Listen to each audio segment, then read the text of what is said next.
3 घंटे का एक्सपीरियंस तो बहुत अच्छा रहा, क्योंकि ऑब्जेक्टिव में टाइम तो बहुत अच्छा मिल गया था, 2 घंटा से पहले तक वो हो गया था। और पेपर तो सब 3 घंटे टाइम एकदम अच्छा रहा, टाइम से पहले ही मेरा हो गया था मैक्सिमम। तो पहला 2 घंटा ज़्यादा आपका टफ था या बाद का 1 घंटा टफ था?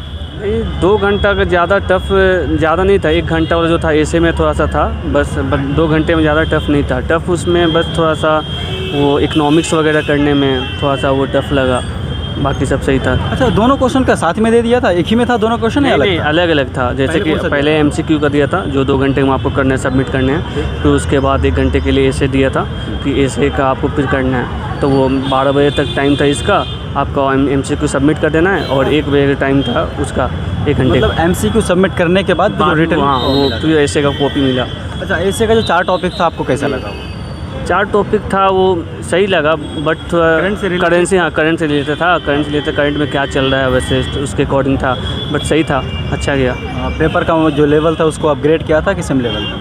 नहीं, पेपर ग्रेड ज़्यादा नहीं, मॉडरेट था, ज़्यादा हाई नहीं था बोल सकना, ज़्यादा कंपेयर टू प्रीवियस कई साल अगर हम देखें तो। हाँ, तब सही था। एक चीज़ जैसे कहा, जो पहले 60 क्वेश्चन आता था, अब 100 कर दिया। हाँ। लेकिन एक प्लस पॉइंट ये भी है, जो पहले 2 ऐसे लिखने को आता था, एक कर दिया। हाँ, एक ऐसे तो कर उधर हुआ तो इधर फ़ायदा हो गया। हाँ, ये बात हुआ है, ये है।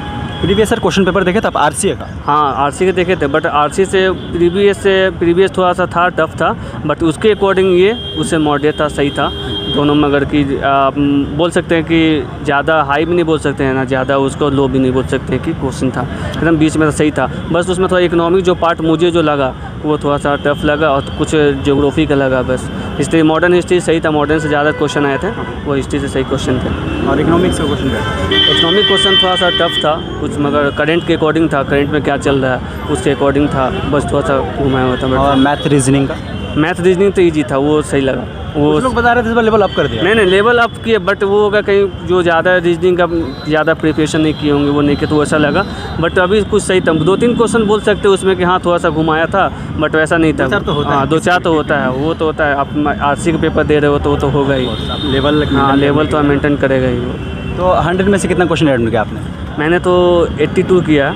नेगेटिव था? हाँ, नेगेटिव 5-6 लास्ट में मुझे लगा कि अभी टाइम बच रहा है, तो 5-6 देख के अपने हिसाब से। अच्छा, ऐसा कुछ ऑप्शन था लाइक अगर कोई 2 घंटे से पहले MCQ कर ले रहा है तो वो जमा करके? नहीं, बिना टाइम से पहले आपको नहीं देगा। हाँ, 12 बजे से पहले आपको नहीं देगा। 12 बजे तक आपको MCQ सबमिट करना है, और फिर उसके बाद ही आपको ऐसे का पेपर देंगे, तब आप ऐसे आप लिख सकते हो, उसके पहले नहीं देंगे। फर्स्ट अटेम्प्ट था आपका? हाँ, फर्स्ट अटेम्प्ट था। प्री दिए थे इस बार? नहीं, प्री नहीं दिए थे, बस फर्स्ट अटेम्प्ट मैंने इसका एग्जाम RC का ही दिया, क्योंकि प्री मुझे लगा कि इस बार थोड़ा टफ है, नेक्स्ट ईयर इंशाल्लाह। ग्रेजुएशन किससे आप? ग्रेजुएशन में BTech सिविल इंजीनियरिंग फाइनल हुआ है। आजकल इंजीनियर लोग ज़्यादा बने या आपको। चलिए, मैं उम्मीद करता हूँ आपका भी सिलेक्शन हो और आप भी एज ए इंजीनियर फील्ड में काम करें। Okay, thank you so much. नाम शमा है। शमा, कहाँ से आएंगे आप? गाजियाबाद से। ओके, तो 3 घंटा अंदर बैठ के आए, कैसा रहा एक्सपीरियंस? बहुत अच्छा। तो पेपर का लेवल कैसा? पेपर का लेवल ठीक था, कॉन्स्टिट्यूशन से भी क्वेश्चन थे आपके, इकोनॉमिक्स से भी क्वेश्चन थे, CSET से भी आपका रीजनिंग भी था, और मतलब ठीक था पेपर। GS का कैसा था सेक्शन इस बार? GS का सेकंड पेपर नहीं था, सिर्फ एक ही पेपर था। सिर्फ 2 आवर्स का था हमारा, तो उसमें पॉलिटी भी था आपका, हिस्ट्री भी था? हिस्ट्री भी थी आपकी, मिडिवल हिस्ट्री से भी क्वेश्चन थे आपके, करंट से भी क्वेश्चन थे, GI टैक्स से भी आपके क्वेश्चन थे। तो पेपर लेवल मतलब मॉडरेट कह सकते हैं। हिस्ट्री जैसे कहा था, हिस्ट्री में ज़्यादा किस पे मतलब फोकस था, लाइक मॉड्यूल पे, मॉडर्न पे, या फिर किस पे? एंशिएंट से ज़्यादा क्वेश्चन थे यहाँ पर, एंड कॉन्स्टिट्यूशन से आपके नॉर्मल लक्ष्मीकांत से ही क्वेश्चन पूछे गए थे। और इकोनॉमी से आपके करंट बेस ज़्यादा क्वेश्चन है। ओके, तो क्वेश्चन का लैंग्वेज 3 होता है? हाँ, 2 घंटा इनफ था 100 क्वेश्चन के लिए? इनफ रहता है, क्योंकि अगर आप प्री के लिए प्रिपेयर कर रहे हो तो 2 आवर्स ही आपको उधर मिलेंगे। एग्जैक्टली सेम ही चीज़ रहती है। ओके, और ऐसे कैसा लगा आपको? ऐसे तो थोड़ा सा टफ था, क्योंकि एज्यूम नहीं किया था ये सब, एजुकेशन से था कि education is a thinking flame. It's तो मैं चारों टॉपिक जो और स्टूडेंट्स ने बता दिया, तो मैं पूछूंगा नहीं, मैं आपसे ये पूछूंगा जो चारों टॉपिक क्या करंट से रिलेवेंट था या फिर नहीं था?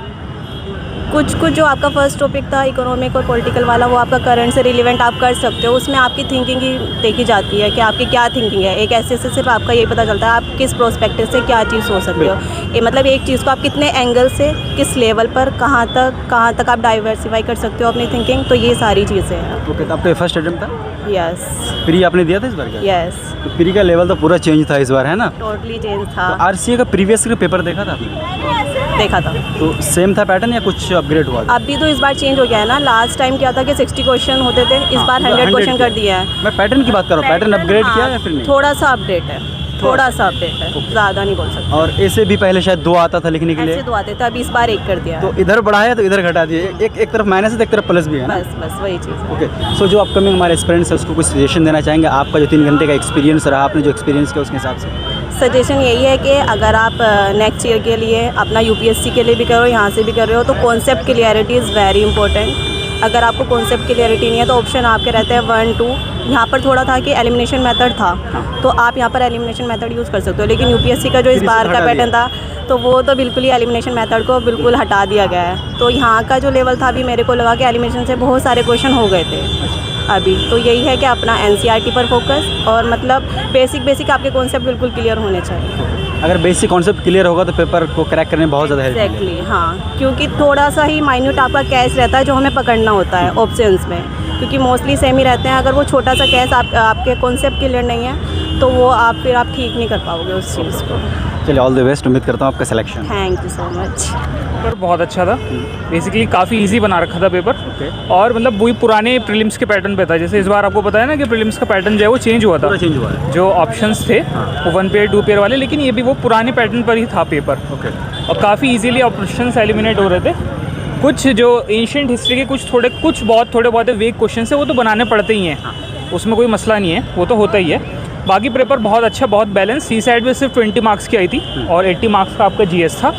और ऐसे के जो टॉपिक्स थे वो मैं कहूँगा काफ़ी बैलेंस लेवल के थे। जैसे कि आजकल यूपीएससी बहुत एक्सट्रीम फिलोसफिकल दे रहा है, बहुत ज़्यादा एक्सट्रीम फिलोसफिकल टॉपिक्स। यहाँ पे क्या गया उन्होंने थोड़ा बिल्कुल जीएस टाइप टॉपिक भी नहीं थे, एक कॉम्बिनेशन बनाया जीएस का और फिलोसफी का, ताकि आपको थोड़ा फिलोसफिकल पार्ट भी देना पड़े और थोड़ा जीएस पार्ट भी देना पड़े। तो काफ़ी बैलेंस पेपर था। मतलब ये है कि एक प्रॉपर टेस्ट है कि कौन बंदा तैयारी करने लायक है, क्योंकि ऑब्वियस सी बात है यहाँ पे आपको आईएएस नहीं बनाया जा रहा, बिल्कुल ये देखा जा रहा है कि आप आईएएस की तैयारी करने लायक है या नहीं। तो उस हिसाब से मैं कहूँगा it was a very good paper. तो सबसे ज़्यादा वेटेज चीज़ क्या था क्वेश्चन में? 100 मार्क्स का एमसीक्यू था। जी। अगर सब्जेक्ट की बात करें हम तो वेटेज की अगर बात करें, वेटेज तक सारा तकरीबन 80 मार्क्स का आपका था। उसमें सब चीज़ बैलेंस करके दी थी। पॉलिटी भी थी, ज्योग्राफी भी थी, इकॉनमी भी थी, हिस्ट्री भी थी, सब चीज़ थी। लेकिन मुझे मॉडर्न हिस्ट्री के क्वेश्चन जो थे वो गायब थे।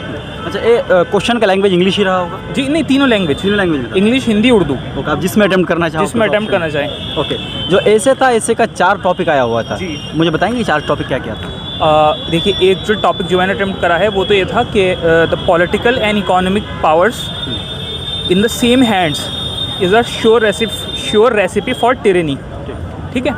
और एक जो दूसरा टॉपिक था, एक एजुकेशन पे था कुछ। हाँ नहीं, असल में मैंने 2 टॉपिक्स मेरे ऐसे रिकॉर्ड। आपने अटेम्प्ट कौन सा किया? मैंने तो जो आपको बताया वही अटेम्प्ट अच्छा, करा यही है। किया आपने? जी। 1 घंटा इनफ था इसके लिए? फिर नहीं, ऐसे के लिए 1 घंटा इनफ होता है। 1000 से 1200 वर्ड में लिखना था। 1000 का तो एक ही ऐसे था ना, हाँ, वो हो जाता है आराम से, कोई मसला नहीं तो है। टाइम का कोई इशू नहीं रहा। टाइम का कोई इशू नहीं था। ओवरऑल अच्छा एक्सपीरियंस रहा। ओवरऑल अच्छा था। उम्मीद की जा सकती है सिलेक्शन की? हाँ, बड़े मेरे तो प्रीलिम्स भी क्लियर है। ओह वाह। हाँ, तो अब देखते हैं इसमें क्या रहता है। ये तो इसलिए कि अपना रहने का थोड़ा हो जाए। हाँ, यहाँ पे फैसिलिटीज थोड़ी अच्छी मिल जाएगी। जी, बस ये। चलिए, all the best. All the best.